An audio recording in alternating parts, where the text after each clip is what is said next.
Bonjour à tous, alors je suis super contente aujourd'hui de partager avec vous ma recette du sablé au chocolat et à la fleur de sel. Alors ça c'est un sablé qui reste croustillant, qui est gourmand, que j'utilise dans plein de préparations, à l'intérieur des gâteaux, dans ma tarte chocolat ou même simplement à grignoter comme ça tout au long de la journée. Allez c'est parti, on commence. Pour faire ce sablé chocolat, il vous faut de la fleur de sel, de l'huile de riz, de la farine, du cacao poudre, de la cassonade, du sucre blanc, de la gavotte, du beurre et du chocolat. Je commence par mélanger le beurre avec mon sucre cassonade. Et je vais incorporer aussi un peu de sucre blanc qui va venir homogénéiser tout ça, parce qu'il est un petit peu plus fin. J'écrase bien le beurre et le sucre avec ma maryse.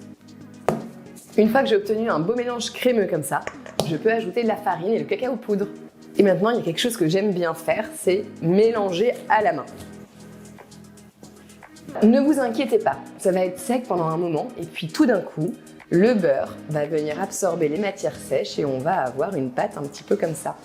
Et maintenant, je vais ajouter la fleur de sel. J'ajoute toujours la fleur de sel à la fin parce que comme ça, on va garder le côté croustillant avec des gros morceaux de fleur de sel qui vont venir craquer sous la dent. Et maintenant, au four à 155 degrés pendant environ 30 minutes.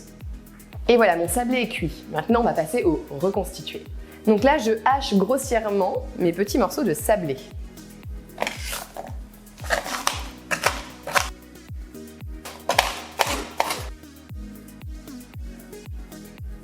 Une fois mon sablé découpé, j'ai aussi bien des plus gros morceaux que des morceaux un petit peu plus fins et un peu plus poudre. La poudre va venir lier le reconstitué et les gros morceaux vont rester très craquants. Et maintenant, je vais mettre à fondre le chocolat. Une fois mon chocolat bien fondu, je peux y mettre le sablé. Dans un premier temps, je ne mets pas tout. Je vais bien mélanger, je vais rajouter au fur et à mesure. Ma gavotte écrasée ou feuillantine. Et surtout, encore un petit peu de fleur de sel. Et là, on peut mettre 2 grosses pincées. C'est le moment où j'aime bien mélanger avec les mains, encore une fois. En mélangeant avec les mains, c'est là où on s'assure bien que tous les morceaux de sablé et de feuillantine sont bien enrobés de chocolat. Et comme ça ne reprendra pas l'humidité, ça restera croustillant très longtemps. Je vais rajouter encore un petit peu de sablé.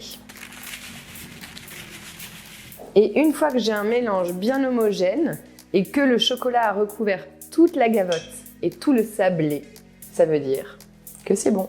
Et maintenant, je vais réaliser mes petits sablés croustillants.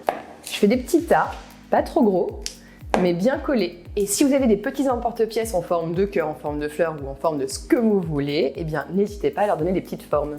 Et maintenant, je les place au réfrigérateur ou alors quelques minutes au congélateur et on pourra les déguster juste après. Et voilà les petits sablés craquants. Le chocolat a réuni et collé tous les petits morceaux croustillants ensemble et maintenant, la petite pointe de fleur de sel, le cacao, le chocolat fondant, ça va tomber. Et maintenant, à vous de jouer pour le goûter, pour vos gâteaux ou juste par gourmandise.